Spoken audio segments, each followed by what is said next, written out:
Sa interview mga kababayan ni former Senator Antonio Trillanes na kung saan naghain po siya ulit ng kaso laban po dito kay Alan Peter Cayetano at dito po kay Rodante Marcoleta. Dahil nga ang pananaw ni former Senator Antonio Trillanes hindi po titigil yung mga yan hanggat hindi po nasasampulan. So ngayon ito, pakinggan po natin. This time sinama ko sina Cayetano at Marcoleta. Ito Ano? ay ukol doon sa kanilang Rogue Blue Ribbon Committee hearing. Muling naghain kahapon ng reklamong cyber libel.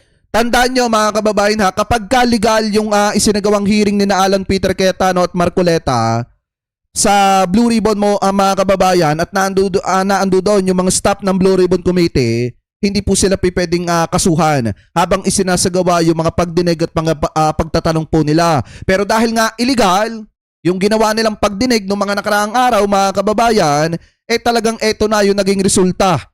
Sinampahan sila ng kaso na cyber libel ni former Senator Antonio Trillanes. Sa Department of Justice o DOJ, si dating Senador Antonio Trillanes IV laban sa 18 dating bodyguards ni Zaldico. Pero sa pagkakataong ito, isinama na ni Trillanes sina Senador Alan Peter Cayetano at Senador Rodante Marcoleta sa reklamo. Wala na yan mga kababayan. Maniwala kayo sa akin yung 18 nagpakilalang kargador ng maleta. Isa-isang babaligtad yung mga yan. Tapos ilalaglag nila kung sino yung nag-utos sa kanila. Lalo na kung mararamdaman ng mga yan na pinababayaan na sila nitong Cayetano Black mga kababayan at pinababayaan na sila nung mga taong nag-utos sa kanila na magsinungaling. Maniwala kayo, lalabas at lalabas siya mga yan sa huli, ikakanta ng mga yan kung sino yung nag-utos sa kanila. Sila yung nag-facilitate nun, nag-extract ng mga kasinungalingan na sinabi ng mga 18 bodyguards, no? Tama! Kaya, ayun. Nagugat ang isyu sa umano'y pagpapakalat ng mga kasinungalingan sa tinawag niyang Rogue Blue Ribbon Committee hearing kung saan pinalabas na tumanggap si Trillanes ng pera kaugnay ng kaso ni dating Pangulong Rodrigo Duterte sa International Criminal Court o ICC. Sina Senators Cayetano at Marcoleta ang nanguna noon sa pagdinig partikular sa pagtatanong sa mga resource person o ang 18 dating bodyguards ni Zaldico. Inaakusahan ng mga ito si Trillanes na isa umano sa kausap ng ICC investigators na nagpunta dito sa Pilipinas. Pero kanina may nagsabi na meron kay Senator Trillanes. Remember? Yes. Tama po ba? Meron po, sir.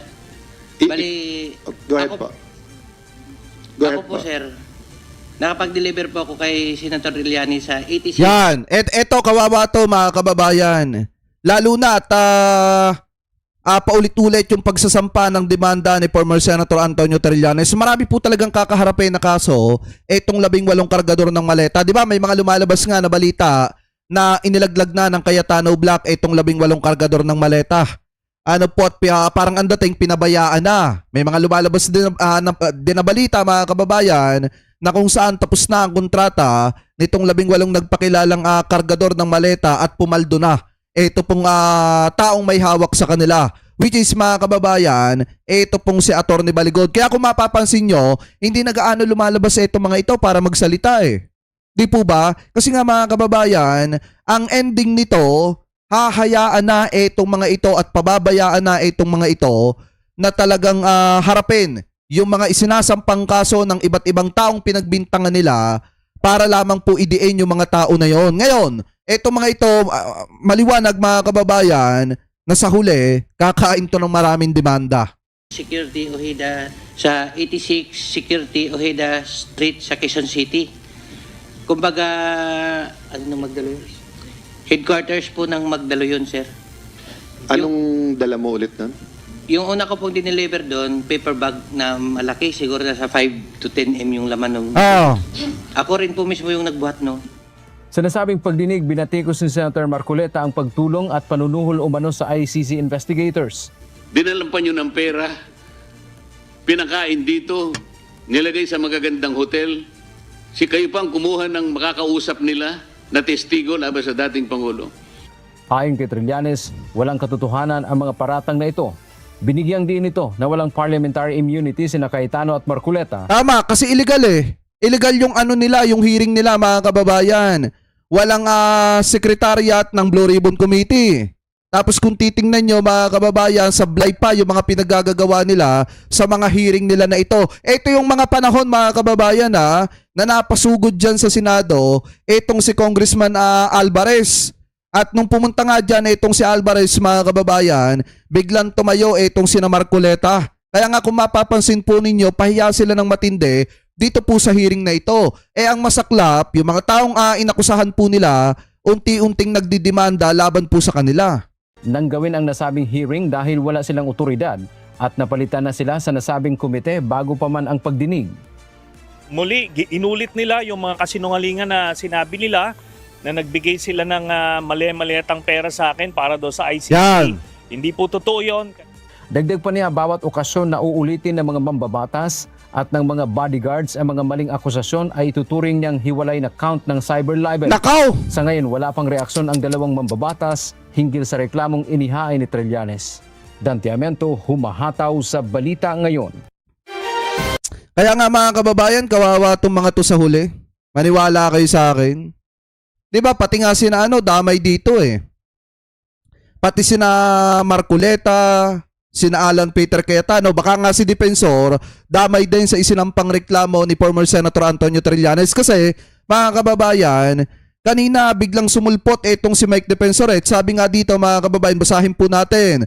Former Congressman Mike Defensor filed a rejoinder before the Department of Justice DOJ on Friday to refute former Senator Sonny Trillanes claims against him after the latter filed a cyber complaint against Defensor and 18 Bagman fugitive Saldico last March, mga kababayan. So ngayon kung mapapansin nyo, dumating mga kababayan itong si Mike Defensor at balak mag-file ng rejoinder laban po dun sa isinampang reklamo ni former Senator Antonio Trillanes. So ito, i-play po natin. Agenda, sir. Mag-file ng rejoinder. Rejoinder, sir. May yung kay Sir, saan Anong complaint yan, sir? kay Senator Trillanes. Oh. Sir, interview. After, sir. After na Kasi mga kababayan, mabubuking at mabubuking din itong mga kasinungalingan nilang ito. Maniwala kayo sa akin, hindi magtatagal, mauhuli din itong mga ito, mga kababayan, dahil sa kanilang mga kasinungalingan. Kaya nga dun sa 18 kargador ng maleta, dapat hanggat maaga pa, ituro nyo na kung sino yung nagpifinance sa inyo para manira sa iba't ibang mga politiko, para manira sa mga kalaban ng mga ito sa politika. Kasi sa huli, pababayaan lang kayo nitong mga taong ito na nasa sa likod ninyo. Diba, biruin nyo mga kababayan, maliwanag naman na talagang iniiwan na or unti-unti nang iniiwan nitong Cayetano Black itong 18 kargador ng maleta. At hindi posibleng iwanan yan ng tuluyan kapag kabilat kanan na hinaharap na nitong 18 kargador ng maleta yung mga kasong isinasampa ng iba't ibang politiko laban po sa kanila. Maniwala kayo mga kababayan, iiwanan at iiwanan yan ni Baligod. Lalo pa at may mga lumalabas na balita na eto daw si Baligod allegedly paldo na. Di ba mga kababayan, at yung 18 kargador ng maleta talagang tapos na ang kontrata. Ngayon, kung totoo man yung mga balitang kumakalat na yan, natapos na ang kontrata ng 18 kargador ng maleta, malaki ang posibilidad mga kababayan na hayaan na yung mga yan kapag isa-isa ng hinaharap nila yung mga kasong isinampa laban po sa kanila. So ngayon mga kababayan, kung pakikinggan po natin itong interview kay former Senator Antonio Trillanes, sabi po dito mga kababayan, Trillanes confident 18 Bagman will recant claims and cyber libel complaints, mga kababayan. So ito, i-play po natin. patuloy silang Magandang hapon po, Sentry. Good afternoon. magandang hapon sa inyo, Zandro. Kasi talagang tutuluyan ni former Senator Antonio Trillanes, mga kababayan, itong 18 kargador ng maleta. Pati yung mga nasa sa likod ng mga ito. At kay Miss Maan at sa ating mga listeners. Sentry, yun nga, bakit may bagong kaso na naman? Hindi pa po ba enough yung mga nauna ninyong isinampang kaso? Alam niyo po, habang patuloy silang nagpapagamit dun sa mga political handlers nila, bagong kaso yon. Kasi ganun po ang cyber libel eh. Every occasion na sinasabi nila yon would be another count ng cyber libel. Kahit isa Kaya- lang senator ang sinasabi, basta't ibang okasyon. Ay, sabi ni Polonges Yutman, balita ko yung nasa likod niyan, yung aling maliit. Yun ba yung sinasabi ni Ramon Tulfo na Jowa Bells daw, mga kababayan, ni ano? Ni human trafficking. Hindi lang 'yon, iba yung sinasabi Ayaw nga pala. every occasion. Kaya nga yun mismo yung sinabi nila ngayon, ebidensya laban sa kanila Oh. based dun sa mga una nilang sinabi. Kasi gano'n 'yun eh. Oo. Para ano to, magtanda kasi kung ano man yung pinangako sa kanila rito o binigay sa kanila, tingnan natin kung katumbas yan ng perwisyong kakaharapin nila. Hindi kasi pwede yung So parang ang sinasabi dito ni former Senator Antonio Trillanes na magsasalita, yung 18 kargador ng maleta at yung mga kasamahan po nila, talagang paulit-ulit yung kakasuhan ng cyber libel, mga kababayan. Ibig sabihin, kung 10 beses nagsalita at gumawa ng kwento, 10 beses ding magsasampa ng cyber libel, ito pong si former Senator Antonio Trillanes. So ang ending nito, kakain nga ng napakaraming demanda, ito pong mga bata ni Mike Defensor. ganon. Ganon lang po yan. Pero yung executive, ano ba yun, yung privilege na sinasabi, pwede ba nilang gamitin yon, Senator? June 3 or the day before nag-conduct sila ng pseudo committee hearing, pinalitan na si Cayetano as Senate President, pinalitan na rin si Marcoleta as Blue Ribbon Committee Chairman. Kaya nung time na nag-conduct sila, wala na silang personality. In fact, pati mismo yung Blue Ribbon Committee staff na nagre-record doon, wala doon sa ano. So nangyari dito, parang press conference lang 'yon. Ngayon, Na puro accusation, aligasyon yung mga nilalaman, mga kababayan, na wala naman sapat na ebidensya. Ito nga yung pinakamasaklap eh. Kaya marami po sa mga kababayang Pilipino po natin ang umaayaw talaga at hindi kinakagat itong revelasyon ng 18 kargador ng maleta. Kasi nga, saan ka ba naman nagkatala, dinalahan daw ng pera si PBBM noong May 2022. Maliwanag nga na si PBBM ay nag-inauguration, mga kababayan, or nanumpa bilang presidente, umupo bilang presidente, June 30 pa. Diba, mga kababayan? June 30 nanumpa si presidente, si PBBM. Ibig sabihin nung May, hindi pa siya presidente.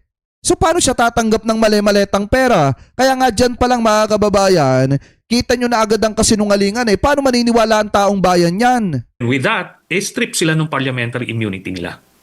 So parang rogue hearing na to, Senator, no? Kumbaga, illegal Ganun na po. yun. Oo. So, So, lahat ng rogue pinatawag doon, pwedeng kasuhan. Ng Alam nyo nga, mga kababayan, di ba hindi tayo nag-live kahapon? May nakausap ako na DD shit. Alam niyo yung sabi sa akin, hindi talagang kurap talaga to. Talagang kurap talaga ang gobyerno ni Marcos. Meron akong kaibigan, ipapakilala ko sa iyo, kakausapin ka, sasabihin sa'yo na ganito, ganyan, kurap talaga. Nung nakaharap ko, mga kababayan, yung kaibigan, di ba, nagkikwento. Totoo daw yung sinasabi ng 18 nagpakilala na kargador ng maleta. Ang sagot ko naman, mga kababayan, sure po ba kayo na totoo yung sinasabi ng mga yan? Di ba sabi nila, dinalhan daw nila ng pera si Presidente May 2022. Oo, totoo yun. Dinalhan ng pera si BBM nung May 2022. Kasi nga napakalaki ng budget. Napakalaki ng mga insertion.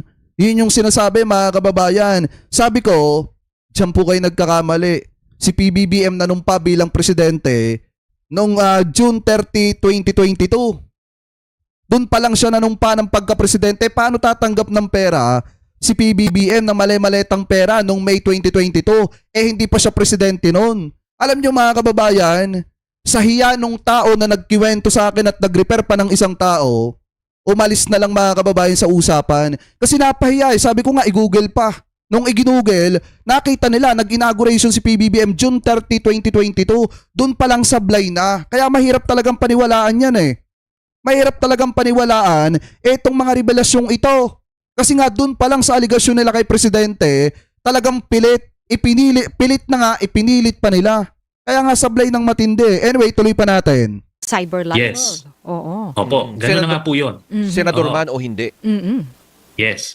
Kasama na, kaya nga doon sa final ko kanina, kasama si Marcoleta at saka si Cayetano. Oo. Kasi hindi pwedeng ganon. Actually, itong mga ginagawa nila na yon, yung rogue committee hearing na yon, plus yung ginawa nila doon sa EDSA Mandaluyong sa Events Place, may mga destabilization component yon. Tama. Kasi may mga kaakibat na mobilization ng mga tao, panawagan. Kaya ano siya, it was meant to agitate the general public, hoping sila na magke-create ito ng outrage para people will start pouring out into the streets. Pero wala naman hong kadating-dating eh. Kasi nga, balubaluktot yung mga kwento. Yan. Tapos, Yan talaga yun. Yan talaga mga kababayan yung pinaka nakikita ng mga kababayan Pilipino po natin dito sa 18 kargador ng maleta. Balubaluktot ang kwento, may mga pangalan na tinanggal, may mga pangalan na may mga pangalan na ibinalik or may mga pangalan na idinagdag ika nga mga kababayan. 'Di ba? Kaya nga kung makikita nyo paano nyo sasakyan yung kwento ng mga yan, kung bukod sa walang ebidensya, walang dokumento na magpapatunay, karamihan sa mga ipinipresentang litrato, edited pa.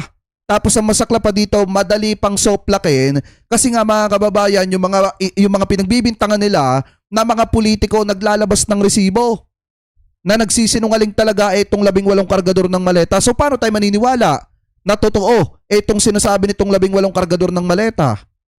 Diba? Kaya hindi nakapanipaniwala. Sa dami nung mga nakasuhan na po ng libel. May mga pagkakataon kasi, Sentry, na hindi lang yung hindi lahat ng 18. Yung iba pa isa-isa, pa dalawa-dalawa, lalo na yung mga mismong bumabanggit doon sa pangalan ng spesipikong personalidad. Sa tingin nyo, Sentry, hindi kaya pag nag-ipon-ipon tong lahat, parang maipit at maiwan sa wala itong 18 at baka mamaya pati pampaabogado problemahin din nila. Yan. Dapat lang ho, no? Yan. Eto mga kababayan, pakinggan nyo yung tanong dito ha. Tama yung ano nito tama yung tanong dito. Talagang dadating sa point, darating sa time na ganito yung mangyayari. Hindi lang yung hindi lahat ng 18. Yung iba pa isa-isa, pa dalawa-dalawa, lalo na yung mga mismong bumabanggit doon sa pangalan ng spesipikong personalidad. Sa tingin nyo, Sentry, hindi kaya pag nag-ipon-ipon tong lahat, parang maipit at maiwan sa wala itong 18 at Yan. baka mamaya pati pampaabogado problemahin din nila. Yan. Dapat lang ho, no? Kasi ganito po yan. Naiintindihan ko yung kalagayan nila na medyo gipit sila at kaya very vulnerable sila. Pero at the same time, nagpagamit sila eh. May karampatang consequence yan. At yun naman yung sinasabi mo, Sandro, na yung doon sa ibang appearances nila, yung iba lang yung nagsalita. Pero dun sa affidavit kasi nila, pinagkaisa nila lahat eh. Parang shared knowledge yun. O ngayon, pagka sinabi nila dun sa kanilang depensa na hindi ko naman sinabi yan eh, gagamitin naman yun dun sa isang kaso nila na sinabi nila na ito lahat ang kaalaman namin. Joint affidavit. Yan yung pinakamasaklap mga kababayan na pwedeng mangyari dito sa 18 kargador ng maleta. At dun pa sa 4 na napadagdag. 'Di ba? Ang ending niyan mga kababayan, maniwala kayo sa akin, darating yung time, magsasalita ng kanya-kanya, babaligtad yung mga yan dahil nga ultimo pang abogado nila, hindi nila alam kung saan nila kukuhanin. Dahil ang ending po talaga nito, pababayaan itong mga ito, katulad na nangyari kay Gutesa. Pinabayaan hanggang sa hindi na makita. At dahil Kaya hindi nila alam kung saan sila susuot dito. At dahil nga sa sa patong-patong na kaso, posible ba maging pressure ito sa ilan para bumaliktad na, kumalas na, sir? Nasa sa kanila yon. Nasa kanila yon kung gusto nila ng redemption, di umamin sila kung sino ba yung nakipag-usap sa kanila, sino yung nangako sa kanila ng kung ano man, kapalit niya ang mga sinasabi lang. Kasi alam niyo, very basic. Sana lang kung ganyan din lang naman na gagawa sila ng mga kwento, sana magaling sila mag-memorize. Tama. Kasi nagkabuhol-buhol na Di ba? Sasabihin dito, next, wala pala. Ngayon, dun sa akin, ang sinabi, noong una, $2 million yung binigay ko. Ngayon, lumalabas $6 million na. Kasi 6 na maleta daw eh. Paano yun? Ano ba talaga? 'Di ba? Ano lang, ang problema hindi alam nitong Tsaka mga kababayan, tandaan nyo, pag may kausap kayong DD-shit, tapos ipinipilit nila na tama yung 18 kargador ng maleta, ay isa lang sasagot nyo dyan. Yung issue na pagbibintang nila kay Presidente na dun pa lang sablay na. Pangalawa, bakit nila tinanggal yung pangalan ni Loren Legarda? Yan ang tanong ko kahapon mga kababayan nung sa kausap ko eh. Sabi ko, sige nga, kung talagang totoo yung sinasabi ninyo na tama yung sinasabi ng 18 kargador ng maleta, bakit nila tinanggal yung pangalan ni Loren Legarda? Ilang beses nilang binanggit yun sa mga interview nila. Alam nyo mga kababayan, hindi yan masagot. Pag tinanong ninyo sa mga DDSat yan, hindi nila kayang sagutin yan. Sa mga ganong klase ng sitwasyon mga kababayan, kapag ka may pumipilit sa inyo ng ganyan, na talagang gusto kayong kausapin para siraan ng gobyerno, mas maganda mga kababayan, idibang talaga ng harap-harapan yan. Kasi pag hindi ako nakakapagsalita, pakiramdam ko, nawawalan ako ng respeto sa sarili ko. Ganon mga kababayan, halimbawa, oo ka lang ng oo, hindi ka masaya. 'Di ba sa sinasabi nila laban sa gobyerno, tapos oo ka lang ng oo, pakiramdam mo di ka masaya eh. Kaya ako, pagka alam kong nasa tama ako, sinasabi ko talaga yung totoo. Katulad kahapon mga kababayan, nung umattend ako sa kasalan, yun nga, may kumausap nga sa akin, ganun-ganun daw. DDSat supporter nga yung galawan, na ipapakilala daw na tao, ganyan-ganyan, nagkwento. O sabi ko, tingnan nyo kung kailan naging presidente si PBBM. June 30 na nung pa yan. At saka kung tama yung sinasabi ng mga yan, bakit nila tinanggal yung pangalan ni Loren Legarda porket naging kaalyado ni Cayetano? Doon pa lang mga kababayan, hindi na nila masagot. Na ito, yung pinasukan nila. Akala nila na parang social media engagements lang yan na Tama. pinupuri sila, binobola sila ng mga DDS. Pero yung mga yan, sa korte, wala yung mga yan. Kahit na ilang engagements ang ibigay sa inyo dyan, ilang papuri ibigay sa inyo dyan, pero sa korte kayo lang. Tama. Yun na yung opportunity nila. Sige nga, Aber, pakita nyo lahat ng katibayan nyo. Yun ang gusto natin mangyari dito. Yan na. Aamin merong bibigay dyan, aamin dyan na nagamit lang siya kung ano man ang dahilan. Di doon guguho lahat yan. Stop paying those greedy Yan ang telecom masaklap giants dyan. out. Kawawa naman. Kawawa yung mga pamilya nitong 18 kargador ng maleta. 10th Gen A. Sandro. Kasi sa totoo lang, nagamit yung kanila mga kamag-anak, tapos sa huli, iiwanan lang sa area mga yan. Maiba naman tayo. Punta tayo sa impeachment trial. Nalalapit, napipintong impeachment trial ni Vice President Sara Duterte. Isinama ng House Prosecution Panel sa... Eto, ibang usapin na to mga kababayan. So sa next natin yung pag-uusapan. So ngayon na maliwanag dito, kada magsasalita, yung 18 kargador ng maleta, mga kababayan, paulit-ulit sasampahan ng demanda ni former Senator Antonio Trillanes. At ang isa pa dito, mga kababayan, na pinakamatindi, yung sinabi dito ni former Senator Antonio Trillanes na may bibigay talaga sa mga yan once na maramdaman nitong 18 kargador ng maleta na unti-unti na silang iniiwan sa ere nito pong mga kaalyado nila. Kasi nangyari na yun noong nakaraan eh. Diba iniwan ng Cayetano Black itong 18 kargador ng maleta sa ere dahil hindi na nga sumulpot itong sina Marcoleta at itong sina Alan Peter Cayetano dun sa naging press con mga kababayan ni na Mike Defensor para po pagsalitain itong mga bagong nadagdag sa 18 kargador ng maleta. Kaya nga dun pa lang mga kababayan, ako naniniwala ako na kapag dumating nga yung time na hindi na alam nitong mga miyembro ng 18 kargador ng maleta kung saan sila kukuha ng pera para pang abogado, magsasalita yung mga yan, aaminin ng mga yan kung sino po nag-uutos sa kanila para po siraan yung iba't ibang mga politiko at para po siraan ang ating mahal na presidente. So kayo, mga kababayan, kung kayo po ang tatanungin, ano po ang masasabi nyo hingil po sa usapin na yan? Comment below na lamang po kung ano po ang comment at opinion po ninyo hingil po dyan mga kababayan.